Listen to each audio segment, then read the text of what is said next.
gonna do this with guys different heights, okay? So in order for me to open the guard, to open the closed guard, okay? It's very important you guys understand just a couple of basic mechanics. And Brian, let me use you. Professor Phillip closes his guard. That tattoo is turning into a smudge. Look, first thing I have to do, I have to keep my posture, okay? Think of good for me, bad for him, okay? For me, what's good for me is with my shoulders over my hips, okay? It's good for me, it's bad for him. I take the collars, take the slack out, and I punch his chest so I can keep him flat, okay? And keep my posture up. Good for me, bad for him. If he pulls me down, bad for me, good for him. I need to walk up and get posture, okay? What I need to do is I need to control his hip, and I need to pin his hip to the mat as I have my hand, my right hand punching, and my knees kind of controlling this hip. From here, what I'm gonna do is this. I need to align my right knee with his tailbone. So what I'm gonna do is this. I'm gonna tilt slightly to the right to get my left knee out. I'm gonna tilt on my left knee to slide my right knee in, and I'm pushing his hip down as I'm arching my back to slide under his guard here, under his feet, and then I'm gonna, from an arch, I'm gonna go into a bow. Arching and bow. And immediately your knee comes up. If he tilts this way, I'm gonna go this way, and I'm gonna start passing here, controlling the head, and I'm gonna pass side control here. Okay. 2 seconds. Take the slack out, put it together, twist, and punch, okay? If you notice that my knees are kind of controlling his hip, but his hip's up, okay? And that's what he wants. I need to get his hip down. I either can grab his pants and push it down, but my back is arched. So I do not want to go past, my head should not go past the plane of that belt.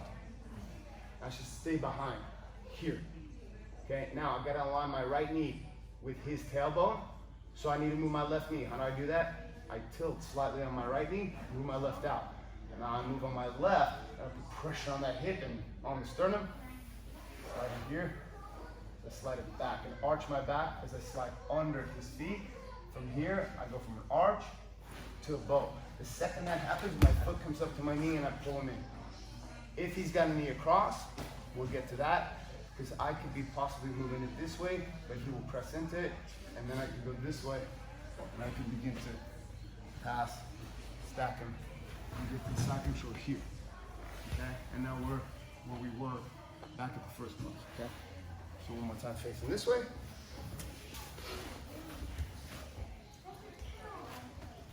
Here, and I'm punching here. My left hand, you can grab the material, push it down. If you don't have a grab, you can just push down the hip. But your head's got to be up and you're kind of shrugging. So I have a good posture with my right hand, my left hand. I tilt to the right, my left knee goes light, move my left knee out. I tilt slightly on my left and I'm moving back.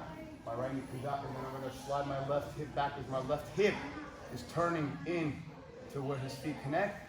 I can even put it up. From here, my arch goes in the bow, and I get here. So if he's here, it's one thing. Notice he's going to wind up in different positions, but I definitely want to keep pulling and walking. You see, I want to get this out of the way so that I can begin to go into a passing type of a situation here. And most important of all, I open up his guard as I begin to pass. But most important of all, I want you guys to have the posture and your head stays up so that your head, imagine there's an imaginary wall, your head should stay behind, okay? So one more time, diagonal. Head up. Put your guard a little higher. Yeah, because when his guard's higher, he could pull me in easier. Okay, so I always have to walk up, and I'm always looking kind of up there. If I look down and I don't see that black and white connection and where the paint is not even, it's too low. Here, my left hand at the hip and my left elbow in. I press it down. If you notice, my feet are alive. From here, I tilt right, move my left knee. From here, and I slide this back.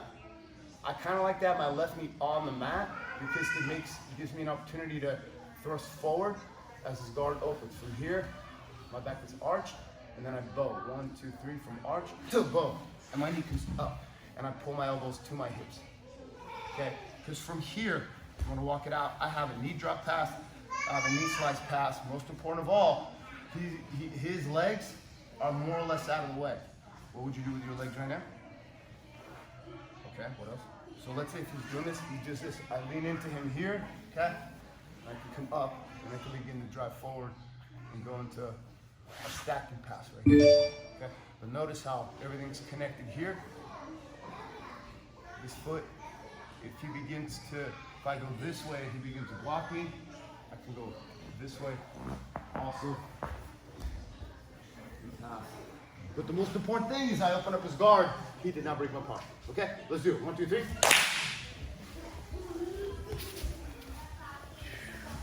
All right, let's see here.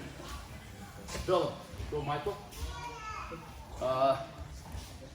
Chris and Joseph probably, or Chris and Jason, you still in or not? Yeah. All right, go with Brian. Go Chris.